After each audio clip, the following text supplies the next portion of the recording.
बिस्मिल्लाहिर्रहमानिर्रहीम अस्सलाम वालेकुम सब दोस्त भाई जिमीदारां नूं मैं तुहाडा होस्ट आसिफ रज़ा तुसीं देख रहे हो मेरा यूट्यूब चैनल आसिफ रज़ा रहमानी टिप्स दे नां तो। अच्छा दोस्तां दी खिदमत विच हमेशा दी तरह एक नवां टॉपिक लैके हाज़र होए हां।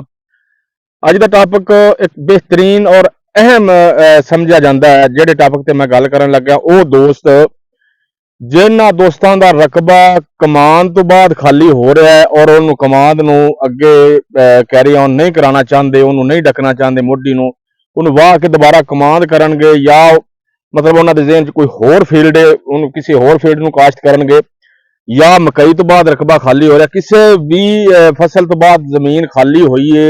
सोचो विचार च ने कि असीं की काश्त करिए।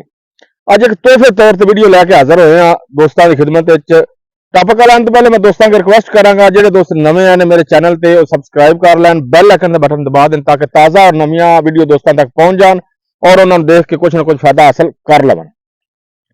अज भाई साडा टॉपिक होएगा गंदम की काश्त खेलियां ते किस तरह करिए। खेलियां ते बजरिया खेली गंदम की काश्त और बजरिया ड्रिल या मशीन के जरिए जी मकई काश्त की जाती है उस मशीन के नाल गंदम काश्त विखावांगे दोस्तों नूं कि वह बजरिया खेली क्यों काश्त की जाए, वो हमवार जमीन पर क्यों ना काश्त की जाए। ये सारिया वजूहात ने जनाब असीं अज होस्ट फार्मर नाल तुहाडी मुलाकात कराने उन्हां नाल डिस्कस करने कि उन्हें खेलियां पर क्यों काश्त की, दूसरे तरीके भी काश्त कर सकते सी। अगर की इन्हां दा की तजर्बा है, अगे की चार इन्हां लिया है, ਇਹਦਾ ਇਹਨਾਂ ਨੂੰ ਕੀ ਫਾਇਦਾ ਮਿਲਿਆ ਹੈ ਕਿ ਇਹ ਬਾਕੀ ਹਮਵਾਰ ਕਾਸ਼ਤ ਤੋਂ ਹਟ ਕੇ ਖੇਲੀਆਂ ਤੇ ਕਾਸ਼ਤ ਕਰਨ ਲੱਗ ਪਏ ਨੇ। ਬਜ਼ਰੀਆ ਮਸ਼ੀਨ ਜਿਹੜੀ ਮਸ਼ੀਨ ਜਿਹੜਾ ਪਲਾਂਟਰ ਮਕਈ ਕਾਸ਼ਤ ਕਰਦਾ ਉਹਦੇ ਨਾਲ ਹੀ ਇਹਨਾਂ ਗੰਦਮ ਕਾਸ਼ਤ ਕੀਤੀ ਹੈ। तो आओ जनाब मुलाकात कराने हैं जनाब जी। अस्सलाम वालेकुम। वालेकुम सलाम जी तुसी ना पहले अपना तारफ कराओ। मेरा नाम जी मुख्तार अहमद है जी। मैं हंजराए कला दा रैशी हां जी, पत्तो की तहसील दा जी। अच्छा सब तो पहले तुसी ये दसो कि मेरे देखने च आया पहली दफा, शायद किसी होर इलाके च पहले भी काश्त हुंदी होवे, तुसी मतलब पहली दफा कीती है या पिछले साल भी कीती है? ਅਸੀਂ ਪਿਛਲੇ ਸਾਲ ਵੀ ਕੀਤੀ ਸੀ ਜੀ ਕਾਸ਼ਤ ਖੇਲੀਆਂ ਵਾਲੀ। अच्छा खेलियां दी क्यों काश्त की? की वजह तुसी वैसे क्यों नहीं काश्त की? ਇਹ ਵੈਸੇ ਕਾਸ਼ਤ ਅਸੀਂ ਅਸਲ ਜੇ ਤੁਹਾਨੂੰ ਜਿਵੇਂ ਤੁਸੀਂ ਦੱਸਿਆ ਕਿ ਸਾਡਾ ਜਿਹੜਾ ਇਲਾਕਾ ਹੈ ਨਾ ਜੀ ਅਸੀਂ ਗੰਨੇ ਦੀ ਕਾਸ਼ਤ ਵੀ ਕਰਨੇ ਆ। अच्छा अच्छा ਤੇ ਇਹ ਜਿਹੜਾ ਸਾਡਾ ਪਿਛਲੀ ਵਾਰੀ ਦਾ ਐਕਸਪੈਰੀਮੈਂਟ ਰਿਹਾ ਉਹ ਇਸ ਤਰ੍ਹਾਂ ਹੈ ਕਿ ਅਸੀਂ ਪਹਿਲੀ ਦਫਾ ਇਹਨੂੰ ਪਲਾਂਟਰ ਨਾਲ ਲਾਇਆ ਸੀ ਮਕਈ ਵਾਲੇ ਨਾਲ। हाँ हाँ ਤੇ ਉਹਦੇ ਤੋਂ ਬਾਅਦ ਅਸੀਂ ਜਿਹੜੀਆਂ ਖੇਲਾਂ ਵਿੱਚ ਛੱਡ ਰਹੇ ਨਾ ਜੀ ਇਹਦੇ ਵਿੱਚ ਅਸੀਂ ਜਨਵਰੀ ਦਾ ਜਿਹੜਾ ਨਾ ਕਮਾਦ हाँ हाँ ਉਹ ਲਾ ਦੇਣਾ। ਤੇ ਜਿੰਨੇ ਚਿਰ ਨੂੰ ਕਮਾਦ ਨੇ ਸੂਬੇ ਕੱਢਣੇ ਨੇ, ਕਮਾਦ ਦੀ ਜਰਮੀਨੇਸ਼ਨ ਹੋਣੀ ਹੈ, ਉਹਨਾਂ ਚਿਰ ਨੂੰ ਸਾਡੀ ਗੰਦਮ ਜਿਹੜੀ ਉਹ ਤਿਆਰ ਹੋ ਜਾਣੀ। ਉਸ ਤੋਂ ਬਾਅਦ ਸਾਡਾ ਜਿਹੜਾ ਸ਼ੂਗਰ ਕੇਨ ਹੈ ਉਹ ਨਾਲ ਚੱਲ ਜਾਏਗਾ। ਇਸ ਲਈ ਅਸੀਂ ਇਹਨਾਂ ਨੂੰ ਇਹ ਖੇਲੀਆਂ ਤੇ ਪਿਛਲੀ ਵਾਰ ਤਜਰਬਾ ਕੀਤਾ ਸੀ, ਲੇਕਿਨ ਉਹ ਇਨਸ਼ਾਅੱਲਾ ਅਲਹਮਦੁਲਿਲਾ ਸਾਡਾ ਬੜਾ ਕਾਮਯਾਬ ਰਿਹਾ ਹੈ। ਇਸ ਲਈ ਅਸੀਂ ਦੁਬਾਰਾ ਜਿਹੜਾ ਹੈ ਨਾ ਇਹਨੂੰ ਕਾਸ਼ ਕੀਤਾ। की पिछली दफा की चाड़ लिया आज? ਇਹ ਪਿਛਲੀ ਦਫਾ ਜੀ ਅਸੀਂ ਇਹਨੂੰ 25 ਕਿਲੋ ਬੀ ਲੱਗਦਾ ਜੀ ਇਸ ਤਰ੍ਹਾਂ ਏਕੜ ਦਾ। हाँ जी ਆਮ ਜਿਹੜਾ ਰੂਟੀਨ ਨਾਲ ਜਿਹੜਾ ਗੱਡੀ ਦਾ ਆਪਾਂ ਉਹਦੇ ਤੇ ਬੈੱਡ ਤੇ ਉਹ 1.25 ਮਣ ਲੱਗਦਾ ਹੈ, ਇਸ ਤਰ੍ਹਾਂ 25 ਕਿਲੋ ਬੀ ਲੱਗਦਾ ਹੈ। ਇਹ 25 ਕਿਲੋ ਬੀ ਨਾਲ ਅਸੀਂ ਕਾਸ਼ਤ ਕਰਕੇ ਤੇ ਇਹਨੂੰ ਅਸੀਂ ਇਹਦੇ ਚੋਂ 55 ਮਣ ਦੀ ਐਵਰੇਜ ਪਿਛਲੀ ਵਾਰੀ ਲਈ ਸੀ। क्या बात है। अच्छा पिछली दफा मतलब अगे मैं देख रहा सी कि कई दोस्त ना मतलब तुसां ही लाए ने मजदूर, मैं देख रहा सी कि वो किनारी तो मशीन घेरती जा रही, वो दरम्यान च भी लगे सी। पिछली दफा तो तुसां कल्लियां ही दो लाने लाइयां सी पिछली दफा, ऐतकी चार लाना कर की 4 लाना कर दी। अच्छा दो लाना तो तुसां औसत लई है, 2 लाना तो 55 मण होती। क्या बात है। अच्छा ये जमीन इनू पानी तुसां नहीं लगाया, की वजह क्यों नहीं ਉਹ पानी? ਵਜ੍ਹਾ ਇਸ ਤਰ੍ਹਾਂ ਕਿ ਜਿਹੜੀ 72 ਵਾਲੀ ਜ਼ਮੀਨ ਸੀ ਨਾ, ਜਿਵੇਂ ਆਪਾਂ ਆਮ ਰੌਣੀ ਕਰਕੇ ਤੇ ਕਣਕ ਬੀਜਨੇ ਆ हाँ ਜੀ, जी हाँ जी ਉਹ ਇਸ ਤਰ੍ਹਾਂ ਦੀ ਜ਼ਮੀਨ ਸੀ। ਉਸੇ ਜ਼ਮੀਨ ਦੇ ਵਿੱਚ ਇਹਨੂੰ ਪਲਾਂਟਰ ਨਾਲ ਲਗਾ ਦਿੱਤਾ ਗਿਆ ਹੈ, ਉਸੇ 72 ਦੇ ਵਿੱਚ ਇਹਦੀ ਜਰਮੀਨੇਸ਼ਨ ਹੋ ਗਈ ਹੈ।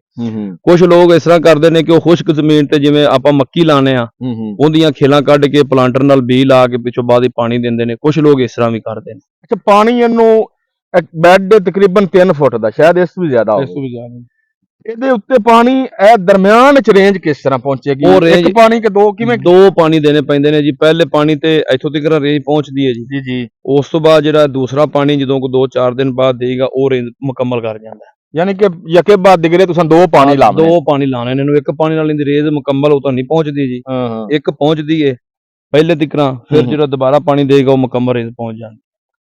ਅੱਛਾ, ਇਹਦਾ ਖਾਦਾਂ ਦਾ ਕੀ ਸ਼ਡਿਊਲ ਹੈ, ਖੁਰਾਕ ਵੱਲੋਂ ਵੀ ਫਰਕ ਮਹਿਸੂਸ ਹੋਇਆ? ਹਾਂਜੀ, ਖੁਰਾਕ ਵੱਲੋਂ ਵੀ ਜ਼ਾਹਰੀ ਗੱਲ ਹੈ, ਜਦੋਂ ਤੁਹਾਨੂੰ ਪਤਾ ਬੀਜ ਥੋੜਾ ਹੈ, ਇਹ ਜਗ੍ਹਾ ਵੀ ਉਸ ਹਿਸਾਬ ਦੀ ਹੈ, ਫਿਰ ਇਹਨੂੰ ਡੀਏਪੀ ਦੀ ਬੋਰੀ ਜਿੱਥੇ ਆਪਾਂ 2 ਕੋ ਲੋਕ ਲਾਉਂਦੇ ਨੇ, ਕੋਈ 1.5 ਲਾਉਂਦੇ ਨੇ, ਅਸੀਂ ਇਹਨੂੰ 1 ਬੋਰੀ ਲਾਈ ਸੀ ਪਿਛਲੀ ਦਫਾ। ਮਤਲਬ ਛੱਟਾ ਕਰਕੇ ਤੇ ਉੱਪਰ ਪਲਾਂਟਰ ਚਲਾਤਾ। ਹਾਂਜੀ, ਪਲਾਂਟਰ ਚਲਾ ਦਿੱਤਾ। ਅੱਛਾ, ਕੁਝ ਦੋਸਤ ਹੁੰਦੇ ਨੇ ਉਹਨਾਂ ਕਮਾਂਦ ਨਹੀਂ ਲਗਾਉਣਾ, ਕਈਆਂ ਇਲਾਕੇ 'ਚ ਲੱਗਦਾ ਵੀ ਨਹੀਂ, ਨਹੀਂ ਲੱਗਦਾ। ਉਹ ਇਸ ਤਰ੍ਹਾਂ ਕਾਸ਼ਤ ਕਰਦੇ ਨੇ ਬਗੈਰ ਮਤਲਬ ਕਮਾਂਦ ਦਾ, ਉਹਨਾਂ ਕੋਲ ਆਪਸ਼ਨ ਵੀ ਨਹੀਂ ਹੈ, ਉਹ ਖੇਲੀਆਂ ਦੇ ਕਾਰਨ। ਦੇਖੋ ਜੀ, ਗੱਲ ਇਹ ਹੈ ਕਿ ਆਪਣੇ ਪਾਕਿਸਤਾਨ ਦੇ ਵਿੱਚ ਜਿਹੜੀ ਔਸਤ ਹੈ ਉਹ ਤੁਹਾਨੂੰ ਪਤਾ ਹੈ ਕਿੰਨੀ ਕੁ ਹੂੰ। ਓਵਰਆਲ ਜਦੋਂ ਪਾਕਿਸਤਾਨ ਦੇ ਵਿੱਚ ਐਵਰੇਜ ਵੇਖੀ ਜਾਵੇ ਤੇ ਆਪਣੀ ਕਮ ਹੀ ਹੈ। ਅਗਰ ਤੁਸੀਂ ਇਹਨੂੰ ਬੈੱਡ ਤੇ ਛੱਟਾ ਦਿਓਗੇ, 1.25 ਮਣ ਬੀ ਪਏਗਾ, ਉਸ ਹਿਸਾਬ ਨਾਲ ਖਾਦਾਂ ਐਵਰੇਜ ਉਹੀ 50-55 ਮਣ ਨਿਕਲਦੀ ਹੈ। ਤੇ ਇਹਦੇ ਨਾਲੋਂ ਬਿਹਤਰ ਇਹ ਹੈ ਕਿ ਤੁਸੀਂ ਇਹਨੂੰ ਬੈੱਡ ਤੇ ਲਗਾਓ, ਇਹਦਾ ਖਾਦ ਦਾ ਵੀ ਖਰਚਾ ਘੱਟ, ਪਾਣੀ ਦਾ ਖਰਚਾ ਵੀ ਘੱਟ, ਔਰ ਇਹਦੇ ਤੇ ਸਪਰੇਅ ਦਾ ਖਰਚਾ ਵੀ ਘੱਟ ਹੈ, ਔਰ ਡੈਫੀਨੇਟਲੀ ਇਹਦੇ ਤੇ ਤਕਰੀਬਨ ਜਿਹੜਾ ਨਾ ਉਹ 70 ਮਣ ਤੱਕ ਐਵਰੇਜ ਜਾ ਸਕਦੀ ਹੈ। ਅਗਰ ਇਹਨੂੰ ਪਿਛਲੀ ਦਫਾ 2 ਖੇਲਾਂ ਸੀ, ਇਹ ਦਫਾ 4 ਨੇ, ਤੁਸੀਂ ਹਿਸਾਬ ਲਾ ਲਓ 2 ਚ 55 ਮਣ ਆਈ ਸੀ, ਤੇ ਅਗਰ 15 ਮਣ ਦੀ ਐਵਰੇਜ ਵੀ ਨਾਲ ਵੱਧਦੀ ਹੈ ਤੇ 70 ਮਣ ਡੈਫੀਨੇਟਲੀ ਕੋਈ ਕਿੱਲਾ ਵੀ ਜਿਹੜਾ ਝਾੜ ਨਹੀਂ ਕੱਢਦਾ, ਔਰ ਇਨਸ਼ਾਅੱਲਾ ਇਹ ਕੱਢੇਗਾ ਇਸ ਦਫਾ। ਅੱਛਾ, ਖਾਦ ਤਾਂ ਡੀਏਪੀ ਪਈ ਉਹ ਮੇਰਾ ਖਿਆਲ ਆ ਵੀ ਬੈੱਡ ਤੇ ਹੀ ਗਈ ਹੈ, ਇਹ ਉੱਪਰ ਪਲਾਂਟਰ ਨੇ ਮਿੱਟੀ ਚੁੱਕ ਕੇ ਇਕੱਠੀ ਕਰਕੇ ਬੈੱਡ ਬਣ ਗਿਆ, ਉਹ ਆ ਵੀ ਪਲਾਂਟਰ ਤੇ ਗਈ ਹੈ। ਅੱਛਾ, ਇਹਨੂੰ ਦੂਸਰੀ ਜਦੋਂ ਖਾਦ ਯੂਰੀਆ ਪਾਵਣਗੇ ਜਾਂ ਫਰਟੀਲਾਈਜ਼ਰ ਪਾਏ ਜਾਂਦੇ ਨੇ, ਜੀ ਜੀ, ਉਹਨਾਂ ਦਾ ਕੀ ਸੂਰਤ ਹੈ, ਛੱਟਾ ਦੇਣਗੇ ਜਾਂ ਫਲੱਡ? ਨਹੀਂ, ਉਹਨੂੰ ਫਲੱਡ ਕੀਤਾ ਜਾਏਗਾ। ਇਹ ਖੇਲਾਂ ਦੇ ਵਿੱਚ ਪਾਣੀ ਜਾਏਗਾ ਨਾ ਉਦੋਂ, ਕਿਉਂਕਿ ਰੇਜ਼ ਮੁਕੰਮਲ ਹੋਇਆ ਹੁੰਦਾ, ਜੜ ਇਹਦੀ ਲੰਮੀ ਚਲੀ ਜਾਣੀ ਹੈ, ਇਹਨੂੰ ਡੈਫੀਨੇਟਲੀ ਹਰ ਚੀਜ਼ ਇਹਨੂੰ ਪ੍ਰੋਪਰ ਤਰੀਕੇ ਨਾਲ ਪਹੁੰਚ ਜਾਏਗੀ। ਅੱਛਾ, ਇਹਦੇ ਤੇ ਵੀ ਜੜੀ ਬੂਟੀਆਂ ਮਾਰ ਸਪਰੇ ਹੋਏਗਾ? ਹਾਂਜੀ, ਜੜੀ ਬੂਟੀ ਮਾਰ ਸਪਰੇਅ ਦੇ ਉੱਤੇ ਹੋਏਗਾ ਜੀ। ਅਗਰ ਉੱਗੇਗੀ ਜੜੀ ਬੂਟੀ ਜੜੀ ਬੂਟੀ ਉੱਗੇਗੀ ਫਿਰ ਤੁਸੀਂ ਸਪਰੇਅ ਕਰੋਗੇ, ਕਰਨਾ ਨਾ ਵੀ ਕਰੋ? ਨਹੀਂ, ਨਾ ਨਹੀਂ, ਅਗਰ ਕਿਉਂਕਿ ਜ਼ਾਹਰੀ ਗੱਲ ਗੰਦਮ ਵਿੱਚ ਜੜੀ ਬੂਟੀਆਂ ਤਾਂ ਹੋ ਜਾਂਦੀਆਂ, ਚੌੜੇ ਪੱਤੇ ਵਾਲੀਆਂ ਨੂੰ, ਕਿੱਲੇ ਪੱਤੇ ਵਾਲੀਆਂ, ਤੇ ਉਹਨਾਂ ਦੇ ਅਸੀਂ ਸਪਰੇਅ ਜਿਹੜਾ ਇਹਨਾਂ ਨੂੰ ਕਰਦੇ ਹਾਂ। ਅੱਛਾ, ਦੋਸਤਾਂ ਦੇ ਨਾਲ ਅਸੀਂ ਬਾਈ ਦਾ ਤਜਰਬਾ ਸ਼ੇਅਰ ਕੀਤਾ, ਉਹ ਗੱਲਾਂ ਦੱਸੀਆਂ ਮੇਰੇ ਨੌਲੇਜ ਵਿੱਚ ਵੈਸੇ ਨਹੀਂ ਸਨ, ਸ਼ਾਇਦ ਕਈਆਂ ਦੋਸਤਾਂ ਨੂੰ, ਕਈਆਂ ਜ਼ਿਮੀਂਦਾਰਾਂ ਨੂੰ, ਕਈਆਂ ਕਾਸ਼ਤਕਾਰਾਂ ਨੂੰ ਪਤਾ ਵੀ ਹੋਣ। ਕਈ ਦੋਸਤ ਹੁੰਦੇ ਨੇ ਨਵੇਂ ਆਂਦੇ ਨੇ ਫੀਲਡ 'ਚ, ਉਹਨਾਂ ਵਿਚਾਰਿਆਂ ਨੂੰ ਨਹੀਂ ਪਤਾ ਹੁੰਦਾ। ਹੁਣ ਇਸ ਚੀਜ਼ ਦਾ ਇਸ ਇਲਾਕੇ ਦੇ ਵਿੱਚ 1-2 ਜਗ੍ਹਾ ਤੇ ਸਿਰਫ ਕਾਸ਼ਤ ਹੋਈ ਹੈ। ਅਗਰ ਦੋਸਤ ਜਿਨ੍ਹਾਂ ਦੀ ਜ਼ਮੀਨ ਹੁਣ ਖਾਲੀ ਹੋ ਰਹੀ ਹੈ ਕਮਾਂਦ ਦੀ ਵਜ੍ਹਾ ਤੋਂ, ਬਾਕੀ ਕਿਸੇ ਵੀ ਕਿਸਮ ਦੀ ਉਹ ਫਸਲ ਤੋਂ ਬਾਅਦ ਜ਼ਮੀਨ ਖਾਲੀ ਹੋ ਰਹੀ, ਕਮਾਂਦ ਪੱਟ ਕੇ ਦੁਬਾਰਾ ਲਗਾਉਣਾ ਚਾਹੁੰਦੇ ਨੇ, ਜਾਂ ਉਹ ਕਮਾਂਦ ਜਿੰਨਾ ਅੱਗੇ ਕਾਸ਼ਤ ਕਰਨਾ ਹੈ ਜਨਵਰੀ ਫਰਵਰੀ ਕਾਸ਼ਤ, ਉਹ ਆਪਣੀ ਜ਼ਮੀਨ ਨੂੰ ਵਿਹਲੇ ਰੱਖਣ ਦੀ ਬਜਾਏ ਇਸ ਤਰ੍ਹਾਂ ਗੰਦਮ ਕਾਸ਼ਤ ਕਰ ਦੇਣ, ਖਰਚਾ ਵੀ ਨਹੀਂ ਹੈ। ਜਦੋਂ ਟਾਈਮ ਕਮਾਂਦ ਕਾਸ਼ਤ ਕਰਨ ਦਾ ਆਏਗਾ ਉਹ ਉਸ ਤਰ੍ਹਾਂ ਕਮਾਂਦ ਵੀ ਦੀ ਵੀ ਕਾਸ਼ਤ ਕਰ ਸਕਦੇ ਨੇ। ਕੋਸ਼ਿਸ਼ ਕੀਤੀ ਹੈ ਕਿ ਸਾਦਾ ਲਫ਼ਜ਼ਾਂ ਦੇ ਵਿੱਚ ਬਹੁਤ ਬੜੀ ਗੱਲ ਸਮਝਾਈ ਜਾਵੇ, ਇਹ ਬਹੁਤ ਬੜੀ ਗੱਲ ਹੈ, ਬਹੁਤ ਬੜਾ ਟਾਪਕ ਹੈ। ਤੇ ਕਿਸੇ ਕਿਸਮ ਦਾ ਕੋਈ ਡਾਊਟ ਹੈ, ਕੋਈ ਸਵਾਲ ਜ਼ਿਹਨ 'ਚ ਆ ਰਿਹਾ, ਤੁਸੀਂ WhatsApp ਤੇ ਸਵਾਲ ਕਰ ਸਕਦੇ ਹੋ, ਵਾਇਸ ਕਰਨੀ ਕੋਸ਼ਿਸ਼ ਕਰਨੀ, ਮੈਂ WhatsApp ਨੰਬਰ ਦੇ ਰਿਹਾ, ਕੋਸ਼ਿਸ਼ ਕਰਨੀ ਕਿ ਵਾਇਸ ਕਰਨੀ ਹੈ। ਅਸੀਂ ਇਨਸ਼ਾਅੱਲਾ ਦੋਸਤਾਂ ਦੇ ਸਵਾਲ ਦਾ ਜਵਾਬ ਦੇਵਾਂਗੇ, ਤਸੱਲੀ ਬਖਸ਼ ਜਵਾਬ ਦੇਵਾਂਗੇ, ਔਰ ਕਿਸੇ ਕਿਸਮ ਦਾ ਵੀ ਕੋਈ ਵੀ ਡਾਊਟ ਹੈ ਤੇ ਸਾਡੇ ਨਾਲ ਸ਼ੇਅਰ ਕਰੋ, ਅਸੀਂ ਇਨਸ਼ਾਅੱਲਾ ਜ਼ਰੂਰ ਜਵਾਬ ਦੇਵਾਂਗੇ। तो इजाजत दो, अल्लाह हाफिज।